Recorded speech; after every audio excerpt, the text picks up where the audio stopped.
এ গুরু প্রেমানন্দী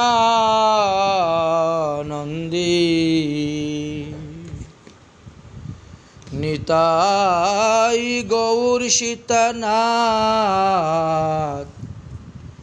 হরি হরি বল।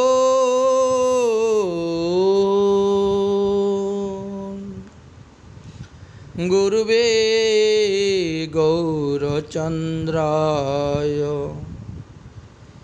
রাধিকায় তদালয়ে কৃষ্ণায় কৃষ্ণ ভক্তায় তদ্ভক্তায় নমো নমঃ। সুধী ভক্তবৃন্দগণ, আমরা আজকে শ্রী শিল নরোত্তম দাস ঠাকুর মহাশয়ের বিরচিত শ্রী শ্রী প্রেম ভক্তি চন্দ্রিকা নামক গ্রন্থকে আস্বাদন করব। শ্রীমৎ নিত্যানন্দ প্রভু হলেন প্রেমের মূরতি। তিনি শ্রীল নরোত্তম দাস ঠাকুর মহাশয় কৃত এই গ্রন্থটিকে রচনা করিয়েছিলেন। প্রেম ভক্তি চন্দ্রিকা ও প্রার্থনা এই গ্রন্থদ্বয় বৈষ্ণব জগতের এক অনর্ঘ্য ভজন সম্পদ। শ্রীল ঠাকুর মহাশয়ের বিশুদ্ধ ও সত্য উজ্জ্বল চিত্তের সাধ্য সাধন তত্ত্ব বিষয়ক যে স্বাভাবিক গভীর অনুভূতি, তাহারই রস উদ্গার এই প্রেম ভক্তি চন্দ্রিকা ও প্রার্থনা। ইহাতে অতি সরল ও সুললিত বঙ্গভাষায় এবং সাবলিত ছন্দে তিনি শুদ্ধ ভক্তি বা ভজনের প্রতি নিগ্রহ বা রহস্যময় তত্ত্বের প্রকাশ করিয়াছেন। শ্রী শ্রী রাধাকৃষ্ণের মিলিত বিগ্রহ শ্রীমদ্ গৌরাঙ্গ মহাপ্রভু, তিনি যে অনর্পিত চরিঞ্চিরাত অর্থাৎ ব্রজের উজ্জ্বল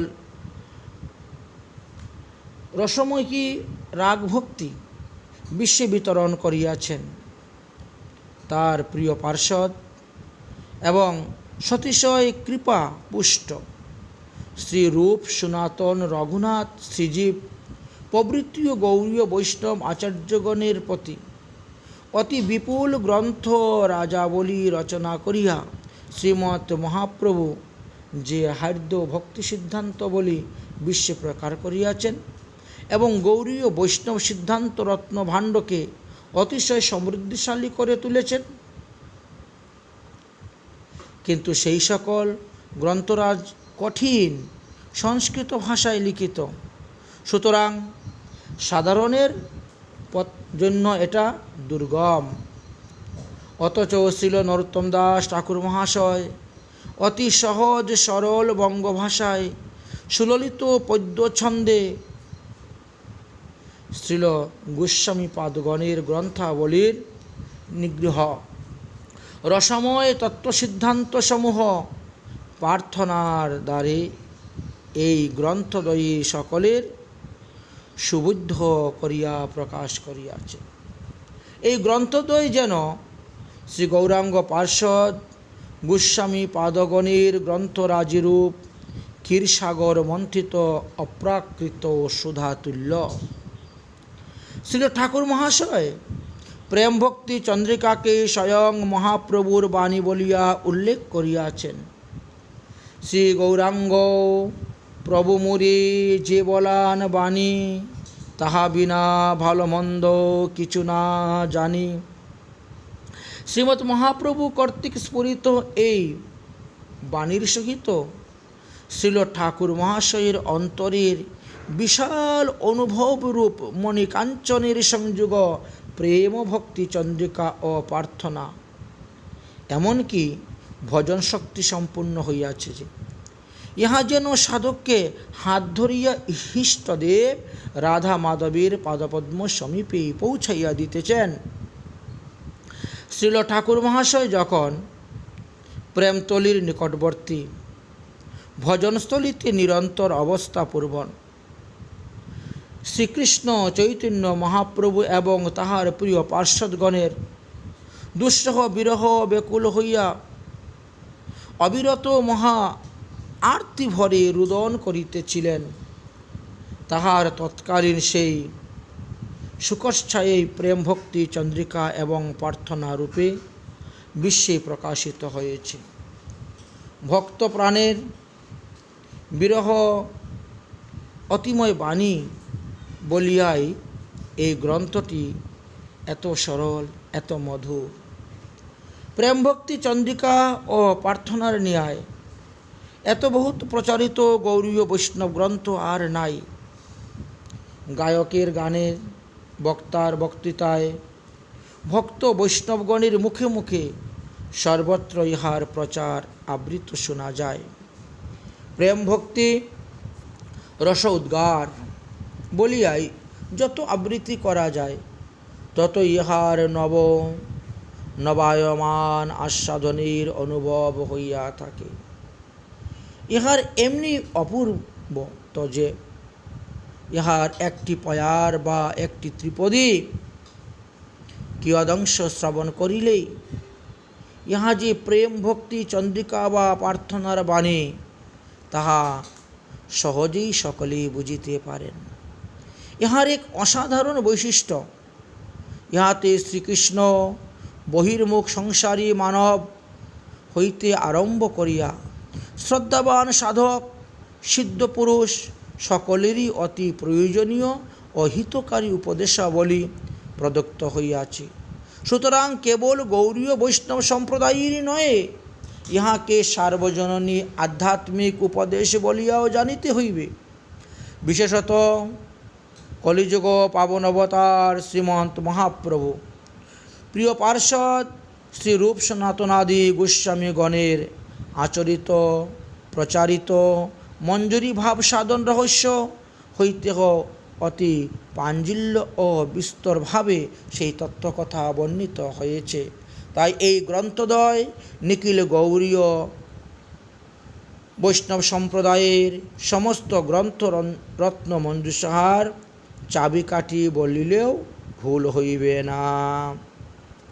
আমরা অনুমান করতে পারছি যে খ্রিস্টাব্দ সপ্তদশ শতকে শ্রী মোহন মাধুরী দাস নামে একজন মহান বৈষ্ণব প্রেম ভক্তি চন্দ্রিকা কিরণ নামে প্রেম ভক্তি চন্দ্রিকার একটি ব্যাখ্যা নির্বন্ধ প্রকাশ করেছিলেন।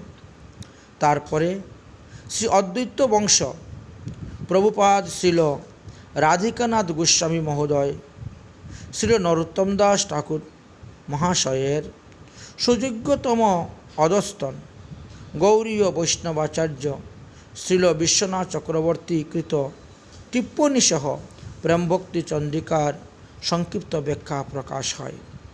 তারপরে 1337 বঙ্গাব্দে পণ্ডিত শ্রীল নরহরি দাস কাব্য তীর্থ বৈষ্ণব দর্শন তীর্থ উপাধি সেই মহোদয় শ্রীল চক্রবর্তী পাদের টিপ্পণীসহ তদপেক্ষাও কিঞ্চিত বিস্তারভাবে প্রেমভক্তি চন্দ্রিকার ব্যাখ্যা প্রকাশ করিয়া বৈষ্ণবগণের হিত সাধন করেন।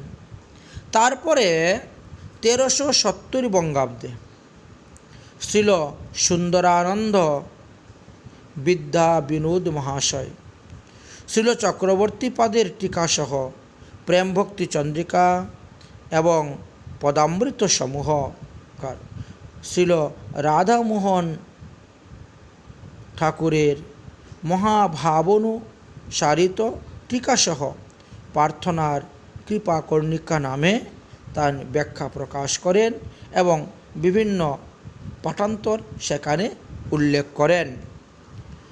যে নরোত্তম দাস ঠাকুর মহাশয়ের লেখা আদি গ্রন্থেতে এই আছে। তারপরে সপ্তদশ শতকে যখন হয়েছিল তখন সেখানে এইরকম ছিল। 1337 বঙ্গাব্দে যখন হয়েছে তখন এইরকম ছিল এবং 1370 শকে যখন তিনি লিখলেন তখন সেই সমস্ত শাস্ত্রগুলো তুলে ধরলেন যে একটু একটু পাঠান্তর দেখা যাচ্ছে।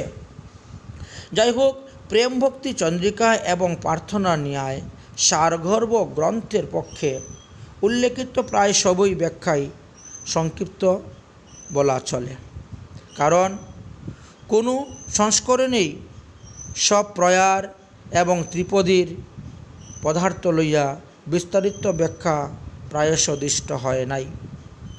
আমরা এই সংকলনে শ্রীল বিশ্বনাথ চক্রবর্তী পাদের টিপ্পণী সহ প্রেম ভক্তি চন্ডিকা এবং প্রার্থনা সব পদেরই সুধা কণিকা নাম্নী যথাসাধ্য বিস্তার টিকা প্রকাশ করতে দেখতে পেলাম।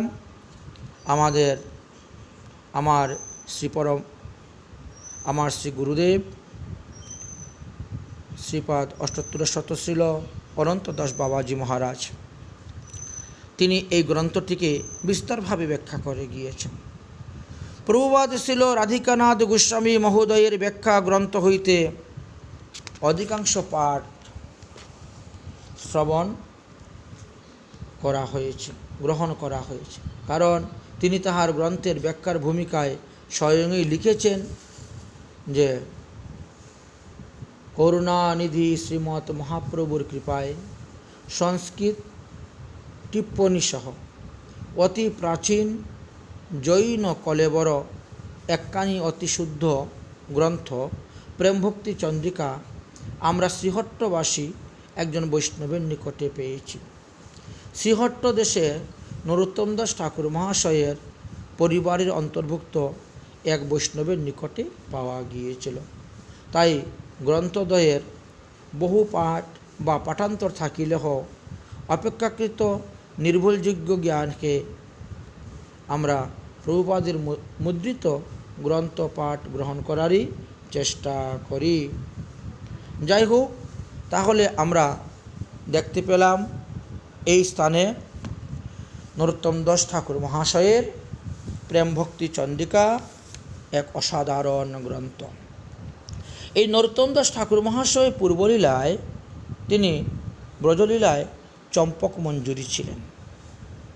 বর্তমানে তিনার আবির্ভাব স্থান বলা হয়েছে বাংলাদেশ রাজশাহী জেলার রামপুর বোয়ালিয়ার প্রায় 6 কিলোমিটার দূরে গড়েরহাট পরগনায় খেতুরি নামে এক গ্রাম অবস্থিত।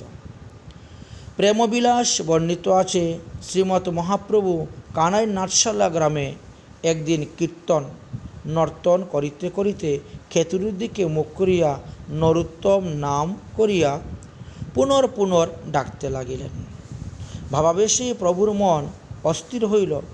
শ্রী নিত্যানন্দ প্রভু, হরিদাস, বক্রেশ্বর পণ্ডিত ইত্যাদি পার্ষদগণ মহাপ্রভুর ভাবদর্শনে প্রেমে পুলকিত চিত্ত দেখে বুঝতে পারলেন যে নরোত্তম নামে প্রভুর কোনো প্রেমপাত্র এতদ্রুহি দেশে প্রকট হবেন এবং প্রভু তাহার দ্বারাই বহু কার্য সাধন করিবেন। শ্রীমৎ মহাপ্রভু তখন নিত্যানন্দ প্রভুর প্রতি বলিলেন,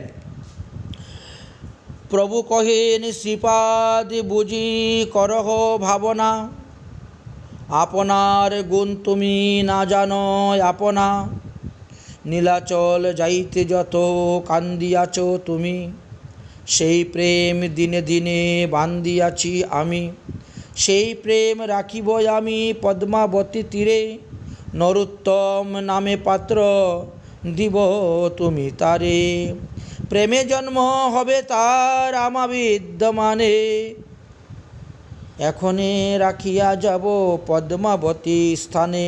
এটা প্রেমবিলাস নামক গ্রন্থেতে লেখা আছে। অতঃপর মহাপ্রভু কুতুবপুরে আসিয়া পদ্মাবতীতে স্নান করলেন এবং তীরে পার্ষদগণ সঙ্গ কীর্তন আরম্ভ করলেন। বিশাল হুঙ্কার গর্জন করে প্রেম ভরে শ্রী অঙ্গে মহাকম্পের উদয় হল। অতঃপর প্রভু পদ্মাবতীকে আহ্বান করলেন, হে পদ্মাবতী নদী, তুমি মূর্তিরূপ ধারণ করে আমার কাছে আসো। প্রভু কহেন, পদ্মাবতী ধর প্রেম লহ, নরোত্তম নামে পাত্র প্রেম তারে দিও, নিত্যানন্দ সহ প্রেম রাখিল তোমার স্থানে, যত্ন করি ইহা তুমি রাখিবা গোপনে। পদ্মাবতী দেবী বললেন, নদী বললেন, পদ্মাবতী বলেন, প্রভু করি নিবেদন, কেমনে জানিব আমি কার নাম নরোত্তম। মহাপ্রভু বললেন, শুনো দেবী, যাহার পরশে তুমি অধিক কুচলিবা, সেই নরোত্তম প্রেম তারে তুমি দিবা। অতএব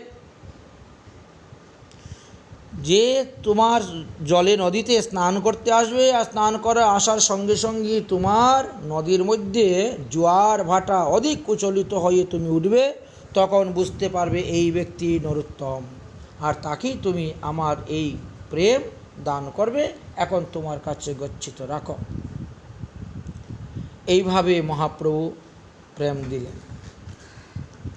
শ্রীমদ্ গৌরাঙ্গ মহাপ্রভু অপ্রকট লীলা আবিষ্কারের প্রায় সমকালেই, অর্থাৎ সম্ভবত 1455 শকাব্দে বা 1531 বা 32 খ্রিস্টাব্দে খেতড়ি গ্রামেতে রাজা কৃষ্ণানন্দ দত্তের সহধর্মিণী নারায়ণী দেবীর গর্ভে মাঘ মাসের পূর্ণিমায় গোধূলি সময়ে শ্রী নরোত্তম দাস ঠাকুর মহাশয় আবির্ভাব হন।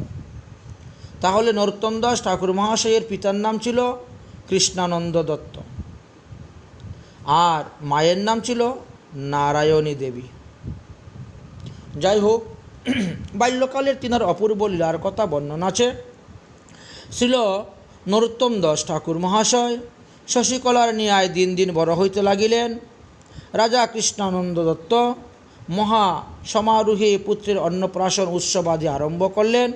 পুত্রের মুখকে অন্ন দিতে চাইলে পুত্র মুখ ফিরাইয়া নিচ্ছে। সকলেই চিন্তাবৃত হয়ে পড়লেন। একজন দৈবজ্ঞ আসলেন, তিনি গণনা করে বললেন, এই বালকের মুখে কৃষ্ণের প্রসাদ ব্যতীত কদাচ অন্য কিছু ভোজন করাইও না। রাজা কৃষ্ণানন্দের গৃহে কুল পরম্পরা অনুসারে শ্রীকৃষ্ণের বিগ্রহ প্রাচীন সেবা ছিল। সেই বিগ্রহকে প্রসাদ এনে যখন নরোত্তমের মুখে দিলেন, তখন নরোত্তম হাসির সহিত তাহা ভোজন করলেন। কৃষ্ণানন্দ সেই দিন হইতেই পুত্রকে কৃষ্ণ প্রসাদ ব্যতীত আর অন্য কিছু দিতেন না, এবং সকালকে নিষেধ করলেন, তোমরা ভগবান প্রসাদ ব্যতীত আর কিছু দিও না। নরোত্তম দাস ঠাকুর মহাশয় অসাধারণ রূপ ও লাবণ্য এবং সুতীক্ষ্ণ বুদ্ধিমান হয়ে উঠলেন। খুব সুন্দর মিষ্টি ভাষা, তিনার ভাষাতে লোক আকর্ষণ হয়ে যেতেন, আকর্ষিত তিনি করতে পারতেন। দেখতে দেখতে 5 বৎসরের বালক হয়ে গেলেন। চূড়াকরণের পর নরোত্তম দাস ঠাকুর মহাশয়কে বিদ্যালয়ে পাঠালেন। শিশুকাল হইতেই নরোত্তম ঠাকুর মহাশয় ব্যাকরণ এবং যাবতীয় সংস্কৃত শাস্ত্রের অধ্যাপনে অসাধারণ প্রতিভার পরিচয় দিতে লাগিলেন, এবং অতি অল্পকালেই তিনি সমস্ত শাস্ত্রের বোধোৎপত্তি লাভ করতে পেরেছিলেন। বাল্যকাল হইতেই রাজকুমার নরোত্তমের শ্রী হরিনামে এবং শ্রীমদ্ ভাগবত মহাপুরাণে বিশেষ ভক্তি ছিল, এবং ভাগবত ভক্ত বৈষ্ণবদের প্রতি তেনার খুব শ্রদ্ধা ছিল। তিনি ভগবতী বিগ্রহ মানে ভগবানের বিগ্রহকে সেবা করতেন।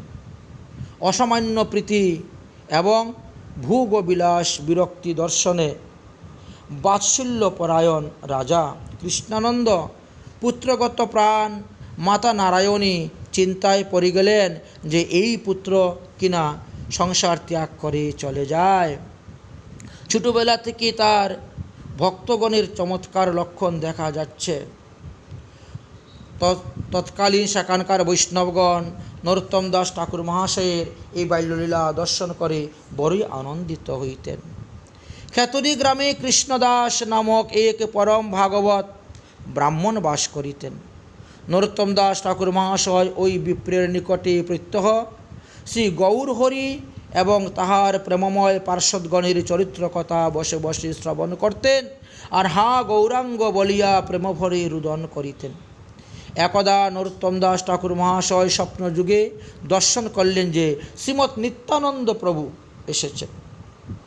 শ্রীমৎ নিত্যানন্দ প্রভু নরোত্তমকে ডেকে বলছেন, যাও তুমি পদ্মাবতীতে গিয়ে আজ স্নান করো, মহাপ্রভুর গচ্ছিত প্রেমরত্ন গ্রহণ করো। এইভাবে উপদেশ দিচ্ছেন। প্রত্যুষ উঠিয়াই নরোত্তম পদ্মাবতীর তীরে স্নান করার জন্য প্রস্তুত গেলেন এবং পদ্মাবতীতে স্নান করার সঙ্গে সঙ্গে জোয়ার ভাটা শুরু হয়ে গেল। জল অধিক উচ্ছ্বসিত হয়ে উঠল। নরোত্তম দাস ঠাকুরকে চিনতে পারলেন পদ্মাবতী দেবী, আর তখনই তিনি মহাপ্রভুর গচ্ছিত প্রেম নরোত্তমকে দান করলেন। সেই প্রেম প্রাপ্ত হইয়া নরোত্তমের কান্তির পরিবর্তন হয়ে গেল, দেহের অঙ্গকান্তি পরিবর্তন হয়ে গেল এবং তিনি মহাপ্রেমে বিবশ হইয়া অশ্রুনীরে ভাসিতে ভাসিতে উদ্দণ্ড নৃত্য করিতে লাগিলেন। পুত্রকে এইরূপ উন্মাদ রোগগ্রস্ত দেখিয়া মাতা পিতা ভাবতে শুরু করলেন, এখন কি করা যায়।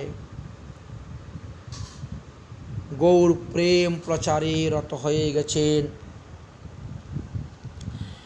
কিন্তু সেই সময় গৌরসুন্দর অপ্রকট। মহাপ্রভুকে দর্শন না পাওয়ায় নরোত্তম দাস ঠাকুর মহাশয়ের হৃদয়ে আরও কঠিন দুঃখ উৎপন্ন হল। হৃদয় বিধারিত হইতে লাগিল। আরতি ভরে তিনি দিন রাত বিলাপ করতে লাগলেন, হইল পাপিষ্ঠ জন্ম, তখন না হইল, কারণ আমি মহাপ্রভু লীলা দর্শন করতে পারলাম না। এই জন্য তিনি আক্ষেপ করতে শুরু করলেন, হইল পাপিষ্ঠ জন্ম, তখন না হইল। একদা স্বপ্নের চলে শ্রী গৌরসুন্দর নরোত্তম দাস ঠাকুরকে দর্শন দান করিয়া করুণাসিক্ত বচনে বলিলেন, হে নরোত্তম, তুমি শীঘ্রই বৃন্দাবনে গমন করো, আর সেখানে লোকনাথ গোস্বামীর চরণাশ্রয় করিয়া তিনার থেকে মন্ত্র দীক্ষা গ্রহণ করো, তার শিষ্য হও। নিদ্রাভঙ্গ হলে নরোত্তম ঠাকুর প্রভুর অদর্শনে মূর্ছিত প্রায় হয়ে পড়লেন।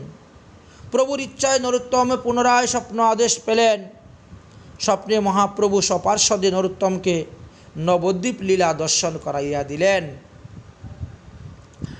ভক্তগণের নর্তন কীর্তন অদ্ভুত প্রেম লীলা দর্শনে নরোত্তমে নয়ন নীরে ভাসতে শুরু করলেন এবং ভাসতে ভাসতে কাঁদতে কাঁদতে তিনি মহাপ্রভুর চরণে নিপতিত হয়ে রইলেন। গৌরসুন্দর নরোত্তমের মস্তকে চরণ অর্পণ করলেন এবং বাৎসল্য ভরে ধরণীতল হইতে নরোত্তমকে কুলে তুলে নিলেন। নিত্যানন্দ এবং অদ্বৈত করে মহাপ্রভু সমর্পণ করে দিলেন নরোত্তম দাস ঠাকুর মহাশয়কে। এইগুলো কিন্তু স্বপ্নে দেখতেছেন সব। শ্রীমৎ নিত্যানন্দ প্রভু তাকে বাহু প্রসারণে আলিঙ্গন করিয়া বিপুল প্রেম সম্পদ দান করিয়া বৃন্দাবনে যাইতে আদেশ করিলেন। শ্রী অদ্বৈত প্রভু ও নরোত্তমকে শ্রী গৌর পার্ষদগণকে চরণে অর্পণ করিয়া বৃন্দাবনে যাইতে আদেশ করলেন। হঠাৎ নরোত্তম ঠাকুরের নিদ্রাভঙ্গ হয়ে গেল। নরোত্তম ঠাকুর প্রভুত্বয়ের কৃপাপাত্র লাভ করিয়া নয়ন নীরে ভাসতে লাগলেন এবং মহাপ্রভুর সমস্ত নবদ্বীপ লীলা তিনি স্বপ্নযুগে দর্শন পেয়ে গেলেন। খেতরি গ্রামেতে আর এক বিন্দু থাকার তেনার ইচ্ছা নেই। খেতরি গ্রাম ও হিন্দু জায়গিদারের অধীনে ছিল। কৃষ্ণানন্দের পুত্রের গুণের কথা শুনিয়া সেই জায়গিদার নরোত্তমকে দেখিবার জন্য আসলেন। নরোত্তম জায়গিদারের আমন্ত্রণকে মহাপ্রভুরই করুণা বলিয়া মনে করিয়া মাতা পিতার নিকট হইতে বিদায় গ্রহণ পূর্বক প্রহরী দ্বারা পরিবেষ্টিত হইয়া জায়গিরদারের নিকটে রওনা হলেন। পথে এক স্থানে নিশাকালে প্রহরীগণ সকলেই নিদ্রিত হইয়া পড়িলেন। নরোত্তম দাস ঠাকুর মহাশয় এই সুযোগে সকলকে ফাঁকি দিয়া বনপথে তিনি বৃন্দাবনের মুখে পলায়ন শুরু করলেন। 15 দিনের পথ অতিক্রম করিয়া তিনি কিঞ্চিত নিশ্চিত হইলেন, এখন আর তারা আমাকে খুঁজে পাবে না। এর আগে ঊর্ধ্বশ্বাসে খালি ছুটছেন। অতঃপর রাজপথ ধরিয়া চলতে চলতে ক্রমশ তিনি মথুরার বিশ্রামঘাটে এসে উপস্থিত হয়েছিলেন। মথুরায় নরোত্তম দাস ঠাকুর মহাশয় জৈনিক বৈষ্ণব প্রধান গণের নিকটে শ্রী রূপ সনাতনের কথা জিজ্ঞাসা করলেন। তখন বৈষ্ণবরা বললেন যে রূপ সনাতন তো অন্তর্ধান হয়ে গেছেন, এই কথা শ্রবণ করিয়া তিনি আহা রূপ আহা সনাতন বলিয়া ধূলিলণ্ঠিত হইয়া রুদন করিতে লাগিলেন।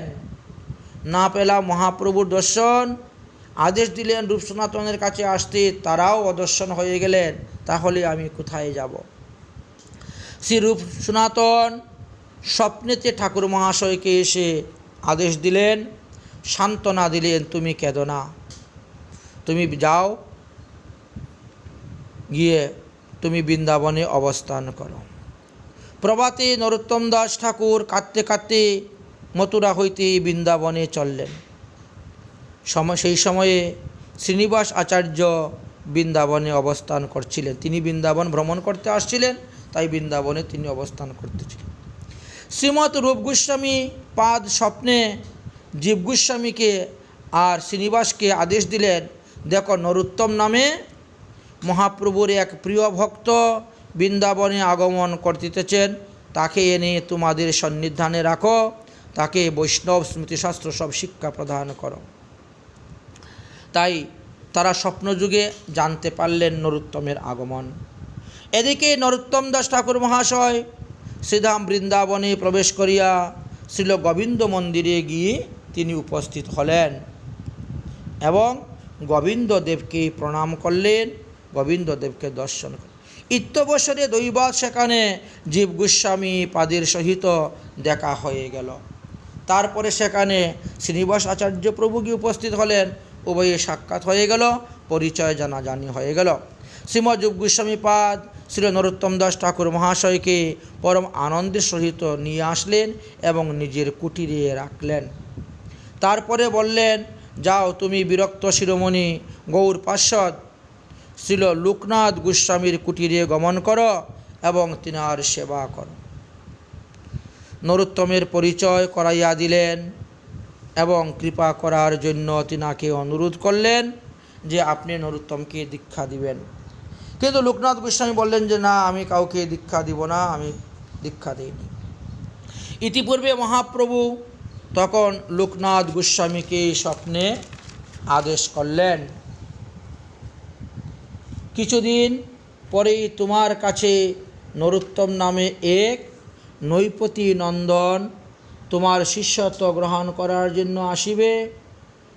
সেই স্মৃতিতেই ছিল লোকনাথ গোস্বামী বাৎসল্য দ্রবিত চিত্তে তাহাকে দ্বাবিংশত অক্ষরবর্ণাত্মক শ্রী হরিনাম করিতে উপদেশ দিলেন। অর্থাৎ নরোত্তম দাস ঠাকুর মহাশয় বৃন্দাবনে আসার পূর্বেই মহাপ্রভু আগেই লোকনাথ গোস্বামীকে স্বপ্নে আদেশ দিলেন যে তোমার কাছে আসতেছে, তুমি তাকে কৃপা করিও। এই জন্য প্রথমেই তিনি কি করলেন, 16 নাম 32 অক্ষর দ্বাত্রিংশতক্ষর বর্ণাত্মক হরিনাম, অর্থাৎ এই যে হরে কৃষ্ণ কৃষ্ণ কৃষ্ণ হরে হরে, হরে রাম রাম রাম হরে হরে, এই হলো দ্বাত্রিংশত বর্ণাত্মক শ্রী হরিনাম। এই নাম প্রথমে দীক্ষা দিলেন, উপদেশ দিলেন। অতঃপর শ্রীজীব নরোত্তম দাস ঠাকুর মহাশয়কে নিয়ে গোপাল ভট্ট গোস্বামীর কাছে গেলেন এবং সেখানে তিনাকে পরিচয় করিয়ে দিলেন। শ্রী নরোত্তম দাস শ্রীপাদ লোকনাথের বিশেষ কৃপা লাভের নিমিত্ত রাত্রি শেষে তিনি নিয়মপূর্বক একটি সেবা করিতেন। যে স্থানে শ্রী লোকনাথ প্রভু বাহ্যদেশে গমন করেন, অর্থাৎ মলত্যাগ করেন, নরোত্তম সেই স্থানটিকে সংমার্জন্ত দ্বারা মার্জন করিতেন, মানে সুন্দর করে ঝাড়ু দিয়ে ধুয়ে মুছে পরিষ্কার করে রেখে আসতেন এবং সংমার্জনটিকে বক্ষে জড়াইয়া ধরিয়া, সেই ঝাড়ুটাকে বক্ষে জড়াইয়া ধরিয়া বলতেন, হাঁ প্রভু লোকনাথ কৃপা করো বলিয়া প্রেম ভরে রোদন করিতেন। এইভাবে বহুদিন গত হয়ে গেল। শ্রী লোকনাথ ব্রাহ্যদেশে যাওয়ার পূর্বেই স্থান পরিষ্কার সংস্কার আদি কার্য সম্পূর্ণ করিয়া নরোত্তম ঝাঁটাটিকে লুকাইয়া রেখে দিতেন। রাত্রি শেষে এই প্রকারে গুপ্ত সেবা কে করে? বৃন্দাবনবাসীদের এইরূপ নিচ সেবা গ্রহণ করা এটা মহা অপরাধজনক। এইভাবে ভাবিয়া লোকনাথ গোস্বামী বড় চিন্তার মধ্যে পড়ে গেলেন। আমি প্রতিদিন যে স্থানে গিয়ে বাহ্যদেশ করে আসি, পরের দিন গিয়ে দেখি সেই স্থান পরিষ্কার, দুর্গন্ধমুক্ত, কিন্তু এই কাজটা কে করে? আমি তো অপরাধে পড়ে যাব, আমাকে দেখতে হবে আমার এই মলমূত্র স্থান কে পরিষ্কার করে। বড় চিন্তার মধ্যে পড়ে গেলেন। লোকনাথ অন্য দিনের অপেক্ষা ওই দিন অধিক রাত্রে ঘুমের থেকে উঠে তিনি বাহ্যদেশে গমন করার জন্য সেই স্থানে গিয়ে উপস্থিত হলেন। তখন তিনি দেখতে পেলেন দূরের থেকে নরোত্তম একটি ঝাড়ু নিয়ে তিনি সেই শৌচস্থানটি পরিষ্কার করিতেছেন। প্রভু লোকনাথ নিঃশব্দে ধীরে ধীরে ধীরে ধীরে নরোত্তমের পশ্চাৎভাগে গিয়ে দাঁড়াইলেন আর দেখিলেন নরোত্তম সেই স্থানটি পরিষ্কার করার পরে সেই ঝাড়ুটি বুকের মধ্যে জড়িয়ে ধরে দিয়ে আবেগভাবে রুদন করতেছেন আর বলতেছেন, কবে আমায় কৃপা করবেন হে লোকনাথ। এইভাবে অতঃপর তিনি বুঝতে পারলেন যে তাকে আর বিলম্ব করা যাবে না, তাকে দীক্ষা দিতে হবে। এই দৃশ্য দেখার পরে লোকনাথের হৃদয়টা দ্রবীভূত হয়ে গেল। তিনি তখন বললেন, নরোত্তম যাও, যমুনায় স্নান করে আসো, আজকে আমি তোমাকে দীক্ষা প্রদান করব। শ্রী গুরুদেবের আজ্ঞা অনুসারে শ্রী নরোত্তম দাস ঠাকুর মহাশয় তৎক্ষণাৎ যমুনায় স্নান করে আসিলেন। শ্রী লোকনাথ প্রভু নরোত্তম দাস ঠাকুরকে কুঞ্জের ভিতরে লইয়া গেলেন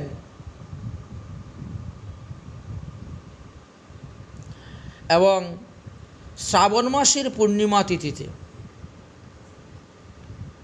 কিশোর গোপাল মন্ত্রে দীক্ষা প্রদান করিলেন।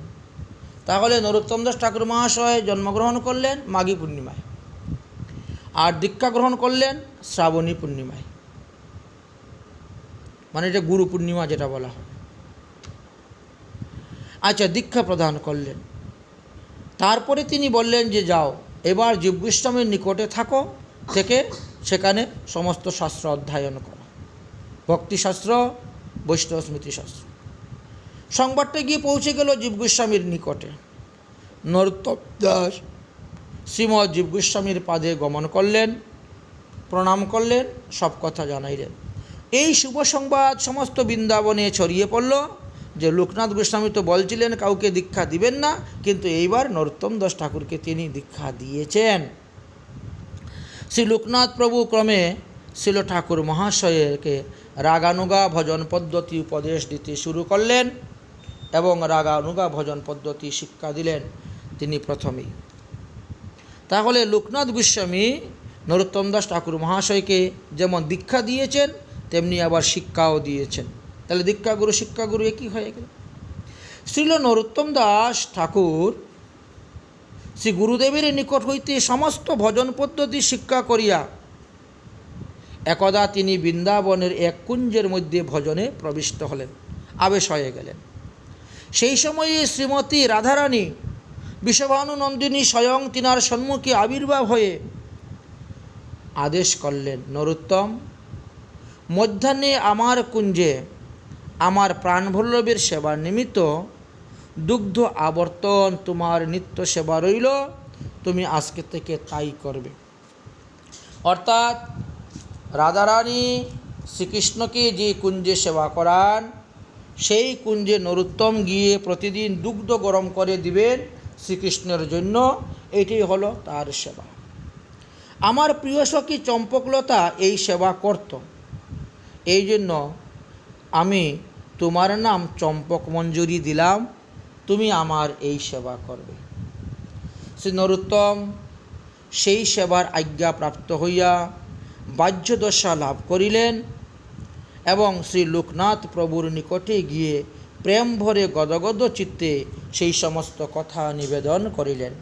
হে গুরুদেব, আপনি যে আমাকে মঞ্জুরি স্বরূপে ভজন সিদ্ধ প্রণালীতে ভজনের পদ্ধতি বলেছিলেন, সেই ভজন পদ্ধতিতে ভজন করতে গিয়ে আমি আজ রাধারানীর কৃপা পেলাম, রাধারানীর দর্শন পেলাম এবং রাধারানী আমাকে এইভাবে আদেশ করেছেন, এখন বলুন আমি কি করব।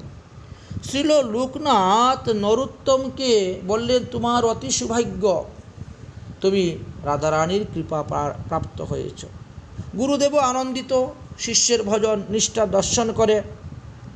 তাই পরমানন্দভেষে সহিত তিনি সযত্নে বললেন, যাও, অবশ্যই তুমি সেবা করো, সেবার অনুমতি যখন পেয়েছ, যাও সেবা করো। নরোত্তম দাস ঠাকুর মহাশয় সেই থেকেই প্রতিদিন মধ্যাহ্নকালে তিনি কুঞ্জে দুগ্ধ আবর্তন কার্য আরম্ভ করেন। একদা নরোত্তম দাস ঠাকুর মহাশয় মানসে দুগ্ধ আবর্তন ও ভাবাবিষ্টভাবে লীলা দর্শন করিতেছেন।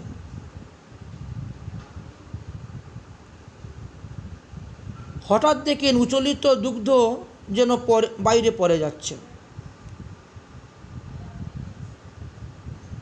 সেই উষ্ণ দুগ্ধে নরোত্তম দাস ঠাকুর মহাশয়ের আঙ্গুল হস্ত দগ্ধ হইয়াছিল। তাহলে মঞ্জুরি স্বরূপে ভজনটা কি সাধারণ ভজন? সাধনে ভাবিবে যাহা, সিদ্ধ দেহে পাবে তাহা।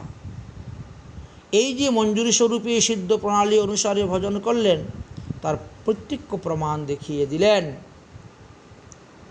শ্রীমৎ জীব গোস্বামী পাদ কাছে এই কথা শোনালেন, গুরুদেবকে এই কথা শোনালেন। তারা তখন বুঝতে পারলেন যে নরোত্তম ঠাকুর ভজনে সিদ্ধি লাভ করে নিয়েছেন। তাই সকলেই আনন্দিত হলেন। তারপরে একদিন শ্রী গোপাল ভট্ট প্রমুখ গোস্বামীবৃন্দ নরোত্তম দাস ঠাকুরকে কৃপা করতে আসলেন। শ্রী নরোত্তম কিছুকাল গুরুদেবের নিকট শ্রীমদ্ ভাগবত মহাপুরাণ অধ্যয়ন করলেন। শ্রীমৎ জীব গোস্বামী পাদের নিকটে শতসন্দর্ভ অধ্যয়ন করলেন। শ্রী রূপ গোস্বামীর লেখা নাটক অধ্যয়ন করলেন। শ্রী সনাতন গোস্বামীর বৃহৎ ভাগবতামৃত সিদ্ধান্ত অধ্যয়ন করলেন এবং রসগ্রন্থ যত ছিল সব অধ্যয়ন করলেন। মহাপ্রভু এবং বিশ্বভানু নন্দিনীর সাক্ষাৎ কৃপাপ্রাপ্ত হলেন নরোত্তম দাস ঠাকুর। তাই তিনি দুর্গম শাস্ত্রের তাৎপর্য অতি সহজেই অনুভব করতে পারলেন। তারপরে শ্রীমৎ জীব গোস্বামী পাদ অত্যন্ত আনন্দিত হলেন। বৈষ্ণবদের সহিত যুক্তিক্রমে নরোত্তমকে ঠাকুর মহাশয় পদবী দান করেছিলেন। এই পদবীটা জীব গোস্বামী পাদ দিয়েছেন নরোত্তমকে ঠাকুর মহাশয়, এই জন্য নরোত্তম দাস ঠাকুর মহাশয় বলা হয়ে থাকে। শ্রীমৎ জীব গোস্বামী পাদের আজ্ঞা অনুসারে শ্রী গৌর পার্ষদ গোবর্ধনের পূজারী, ওই যে পুস্তিকা লুটার পূজারী, আচ্ছা, গোবর্ধন গুফা ছিল, মানে গুফার পূজারী ছিল রাঘব পণ্ডিত মহোদয়ের সহিত শ্রীনিবাস আচার্য ও নরোত্তম দাস ঠাকুর মহাশয়ে 84 কোশ ব্রজমণ্ডল পরিক্রমার ব্যবস্থা করে দেন। তাহলে আমরা যে গিরি গোবর্ধনের শেষে পুস্তিকা লুটা বলি, সেইখানে একটা গুফা আছে, আজ অবধি সেই গুফা দেখা যায়। সেই গুফাতে যে পূজারী ছিলেন গুফাতে, তিন নাম ছিল রাঘব পণ্ডিত। এই রাঘব পণ্ডিতের সঙ্গে নরোত্তম দাস ঠাকুর মহাশয়, শ্রীনিবাস আচার্য, তারা 84 কোশ ব্রজমণ্ডল পরিক্রমা করেছিলেন।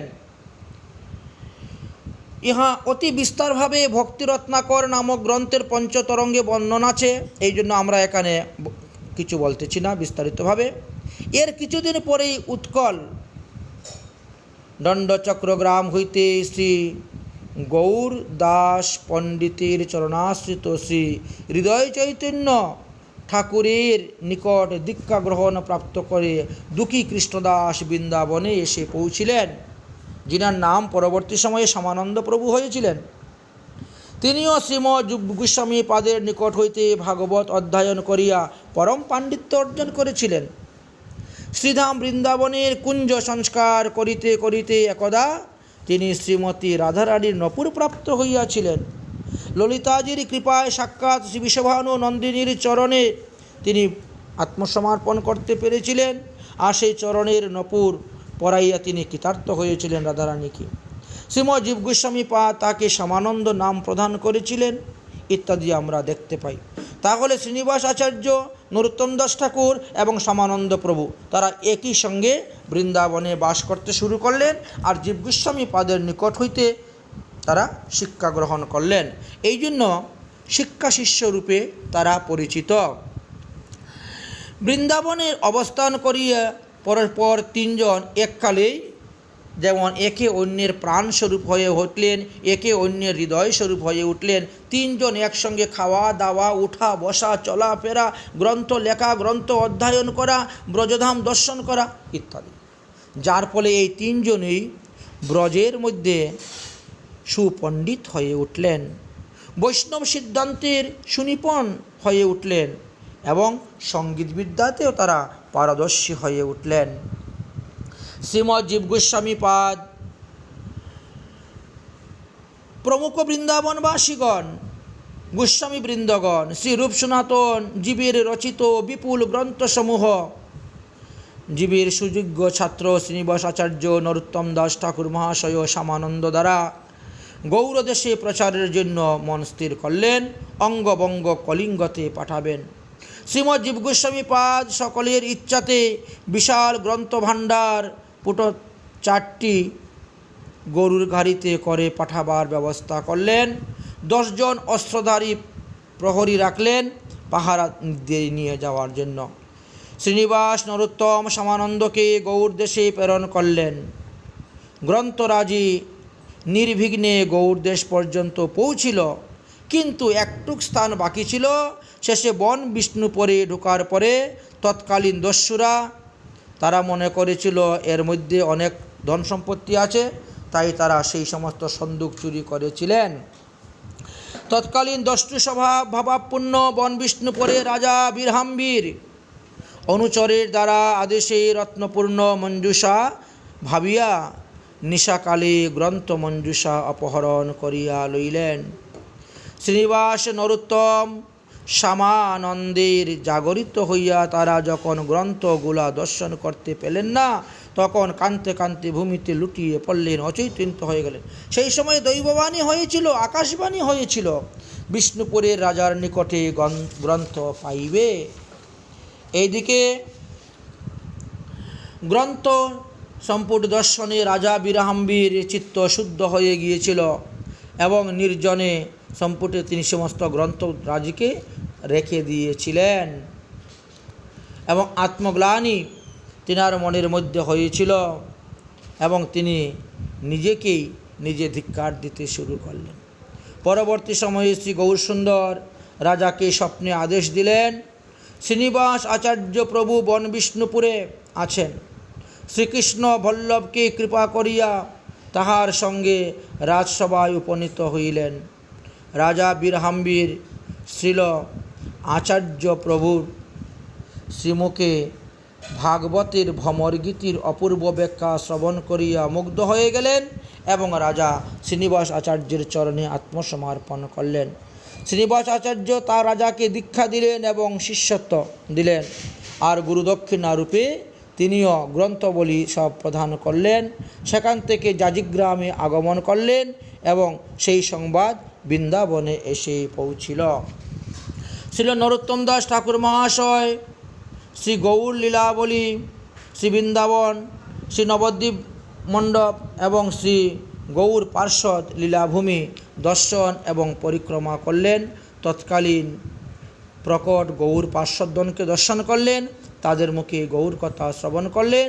তারপরে তিনি নীলাচলে গমন করলেন, শ্রীক্ষেত্রে গৌর সুন্দর লীলাস্থান দর্শন করলেন। সেখানের গৌর পার্শ্বদগণের মুখে গৌরাঙ্গ মহাপ্রভুর লীলা কথা শ্রবণ করে তিনি খেতুরিতে এসে উপস্থিত হলেন। প্রেমের মূর্তি শ্রী নরোত্তম দাস ঠাকুর মহাশয় প্রত্যাগমন যখন খেতুরিতে হলো, তখন খেতুরিতে মহাসংকীর্তন শুরু হলো। সমুদ্র রুলে খুলকর্তার মৃদঙ্গ হরিধ্বনি শুরু হলো। নরোত্তম দাস ঠাকুর মহাশয় গরানহাটি নামক রাগের প্রবর্তন করিলেন। তাহার বিরচিত সংকীর্তনের অভিনব গীতে, অভিনব রাগ রাগানিতে, ভাবের অভিনয়ে উন্মাদনা এবং গন্ধর্বান্বিত তাহার কণ্ঠমধুরীর সরলাবলিতে এক অপূর্ব রসমাধুরীর বন্যা প্রবাহিত হয়েছিল। শ্রী গৌর কৃষ্ণ নাম সংকীর্তন রসে যেন মূর্তিমান হয়ে উঠেছিলেন। ঠাকুর মহাশয়ের এই অপূর্ব কথা আমরা শুনতে পাই। নরোত্তম দাস ঠাকুর মহাশয় বৃন্দাবন হইতে প্রত্যাগমনকালে লোকনাথ গোস্বামীপাদ নরোত্তম দাসকে গৌরমণ্ডল শ্রীমৎ মহাপ্রভুর সংকীর্তন প্রচার এবং বিগ্রহ সেবা প্রচার বৈষ্ণব সেবার আদেশ প্রদান করেছিলেন। তাই গুরুদেবের আদেশ অনুসারে নরোত্তম দাস ঠাকুর মহাশয় ক্ষেত্রটিতে আসিয়া শ্রী বিগ্রহ প্রকাশের উপায় চিন্তা করিলেন।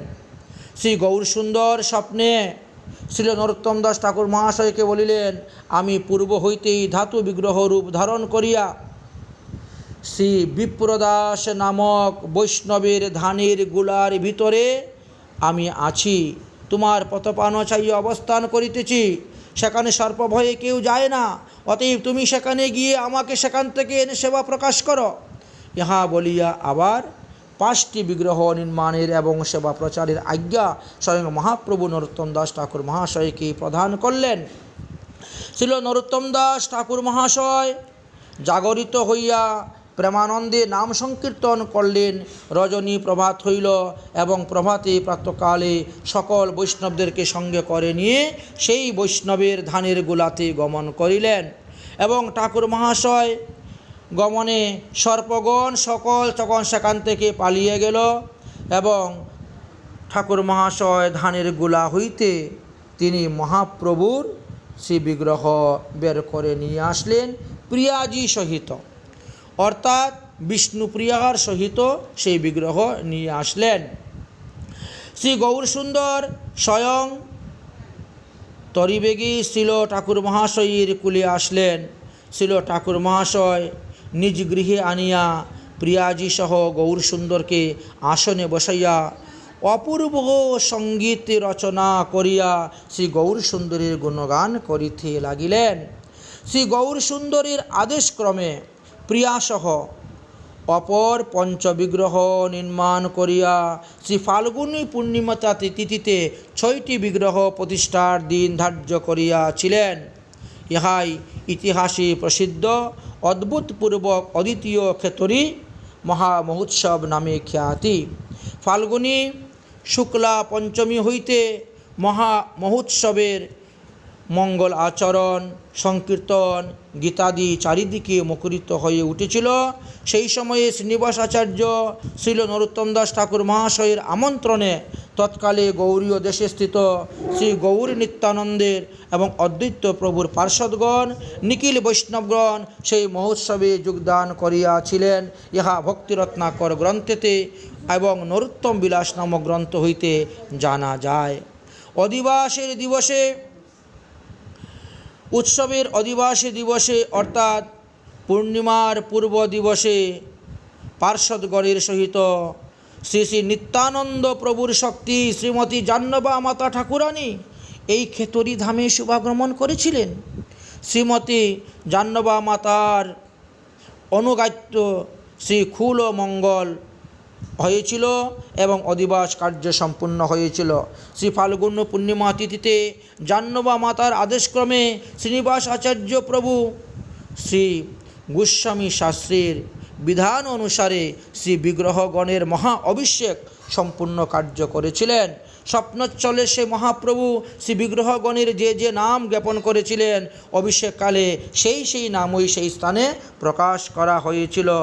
গৌরাঙ্গ বল্লভীকান্ত শ্রীব্রজ মোহন শ্রীকান্ত শ্রীরাধাকান্ত শ্রীরাধা রমণ, এই তো 6 বিগ্রহ। অভিষেক কান্তি শশ প্রিয়ার সহিত এই 6টি বিগ্রহ ভূষণাকারে ভূষিত হইয়া সিংহাসনে অধিষ্ঠিত হইলেন। অতঃপর সমবেত গৌরীয় বৈষ্ণবগণকে মাল্যপ্রসাদের দ্বারা ভূষণ করলেন। শ্রীল নরোত্তম দাস ঠাকুর মহাশয় সবাইকে যথাক্রমে সম্মান প্রদর্শন করাইলেন। মহাসংকীর্তন হইল এবং দেবদাস গোকুল গৌরাঙ্গ গোবিন্দ সহ অপূর্ব রাগনাগিনীতে আলাপেতে বিভিন্ন নাম সংকীর্তন আদি করলেন। এইভাবে উৎসব সম্পূর্ণ হয়েছিল এবং মহন্ত বিদায় হয়েছিল। মাতা জাহ্নবা ঠাকুরানী নরোত্তম দাস ঠাকুর মহাশয় প্রভৃতিকে প্রবোধদান করিয়া সেখান থেকে বৃন্দাবনে যাত্রা করেন। শ্রীনিবাস আচার্যের শিষ্য ছিল নরোত্তম দাস ঠাকুর মহাশয়, অভিন্ন প্রাণ ছিল রামচন্দ্র কবিরাজ এবং মহন্তগণের বিরহের অধীনে ছিল ঠাকুর মহাশয় ধৈর্যহারা হয়ে উঠেছিলেন।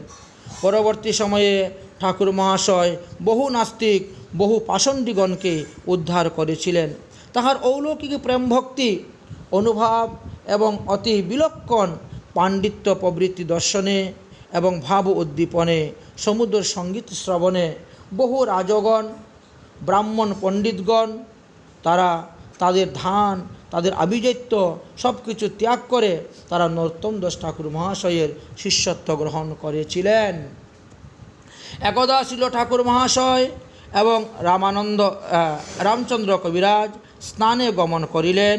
ইত্যবসরে হরিরাম শ্রী রামকৃষ্ণ আচার্য এই দুই ভাই সেখানে উপস্থিত হলেন। ছিল ঠাকুর মহাশয় এবং রামচন্দ্র কবিরাজের সহিত আলাপনে ওই বিপ্রদ্বয় বিমুগ্ধ হইলেন এবং তাহাদের চরণে আত্মসমর্পণ করিলেন। বিপ্রদ্বয়কে ভজন আনন্দযোগ্য দেখিয়া স্নানান্তে গৃহে আসলেন এবং রামচন্দ্র কবিরাজ হরিনাম আচার্যকে এবং শ্রীল নরোত্তম দাস ঠাকুর মহাশয় রামকৃষ্ণ আচার্যকে দীক্ষা প্রদান করিয়া সিদ্ধান্ত সার উপদেশ দিয়েছিলেন।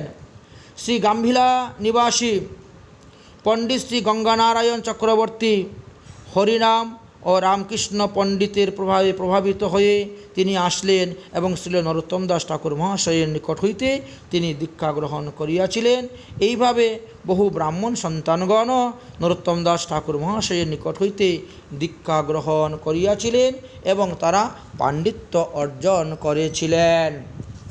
শ্রীল নরোত্তম দাস ঠাকুর মহাশয়ের বিপ্রশিষ্য করলেন বলিয়া পাকপল্লী এবং পাইকপাড়ার কালীভক্ত নরসিংহ রায়, রূপচাঁদ প্রভৃতি ব্রাহ্মণ পণ্ডিতগণ তখন বিরুদ্ধ আচরণ করতে শুরু করলেন।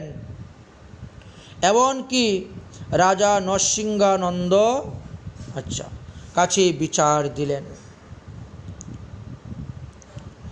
তারপরে সেখানে বিচার হলো। সেই বিচারেতে আসিয়া রামচন্দ্র কবিরাজ এবং গঙ্গানারায়ণ চক্রবর্তী তারা নিকটে তারা পরাজিত হল।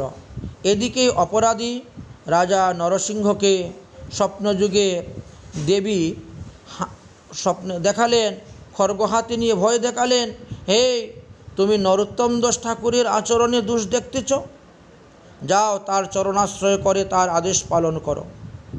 রাজা তখন ব্রাহ্মণ পণ্ডিতগণ সহ শ্রী নরোত্তম দাস ঠাকুর মহাশয়ের চরণে আসেন, আত্মসমর্পণ করেন, দীক্ষা গ্রহণ করিয়া থাকেন। ইহার পর হইতে শ্রীনিবাস আচার্য প্রভু সশিষ্য রামচন্দ্র কবিরাজ মহাশয়কে লইয়া বৃন্দাবনে গমন করেন। শ্রী নরোত্তম দাস ঠাকুর মহাশয় বিপ্রলম্ব বা বিরহ ভাবের সমাধিক হইতে থাকেন, ক্রমে ক্রমে বৃদ্ধিপ্রাপ্ত হইতে থাকে। তিনি প্রেমস্থলী নামক স্থানেতে তিনি ভজন আরম্ভ করেন, ভূমিতে পড়িয়া অহর্নিশি রোদন করিতে থাকেন। এইভাবে তিনার ভজন ক্রম অনুসারে বৃদ্ধি হইতে থাকে। তারপরে তিনি পাষণ্ডী উদ্ধারের কাজে লাগেন। সেই সময়ে অনেক ব্রাহ্মণগণ তিনার নিন্দা করিয়াছিলেন। ঠাকুর মহাশয় তাদেরকেও কৃপা করেছিলেন। খেতড়িতে আগমন করিয়াছিল ঠাকুর মহাশয় গৌরাঙ্গ এবং রাধাকৃষ্ণের বিরহানল প্রদীপে জ্বলিত হয়ে উঠেছিল। তিনি নিরন্তর রসিক ভক্তগণের সঙ্গে কৃষ্ণ কথা আলোচনা করিতেন। হা কৃষ্ণ চৈতন্য, হা রাধা কৃষ্ণ বলিয়ে তিনি উচ্চস্বরে রোদন করিতেন। এইভাবে বিলাপ করিতে করিতে গীত এবং পদ্য ছন্দে তিনি আকুলতা নিয়ে একখানি গ্রন্থ রচনা করলেন, যা প্রেম ভক্তি চন্দ্রিকা এবং প্রার্থনা গীতি নামে জগতে পরিচিত। আমরা ঠাকুর মহাশয়ের জীবনী অতি সংক্ষেপে আলোচনা করতেছি।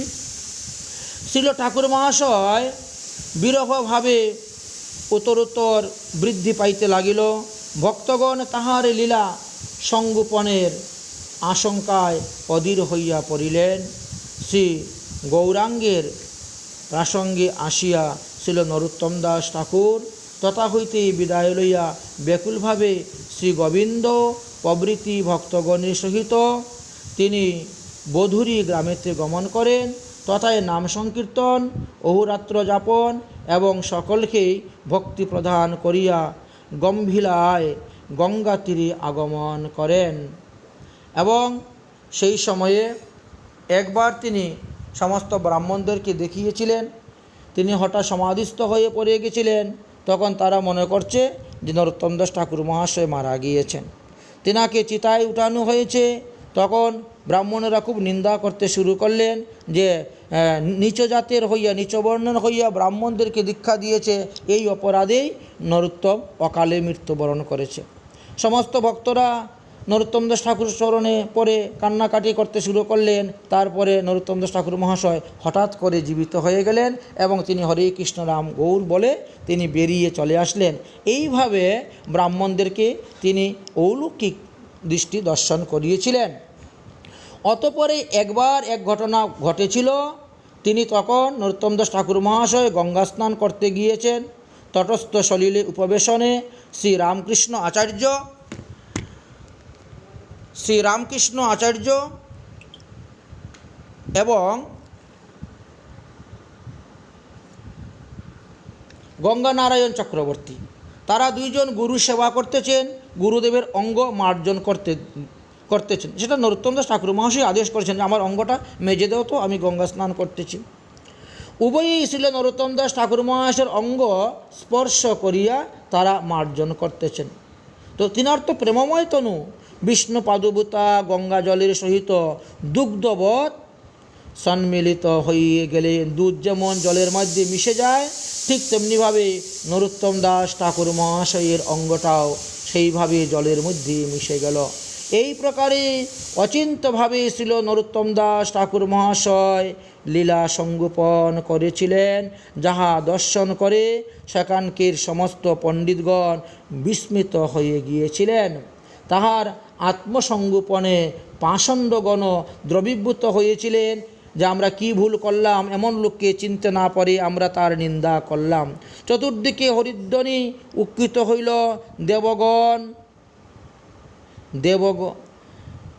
দেবলোক হইতে কুসুম বর্ষণ করিতে লাগিলেন। এইভাবে নরোত্তম দাস ঠাকুর মহাশয়ের জীবনী আমরা সংক্ষেপে আলোচনা করলাম। মূর্তৈব ভক্তিম কিং মায়াম কিমেহ বৈরাগ্যা সারতনুমান নিপ্লুকে সংভাবতে যত করতিবি সদৈব তস্মৈ নমো শ্রীল নরোত্তমায়। শ্রী নরোত্তম দাস ঠাকুর মহাশয় কি জয়।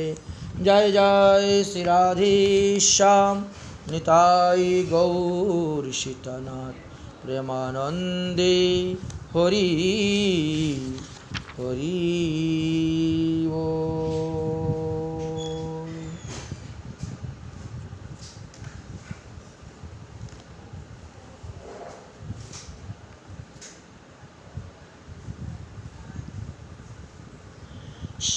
সংকীর্তনানন্দজ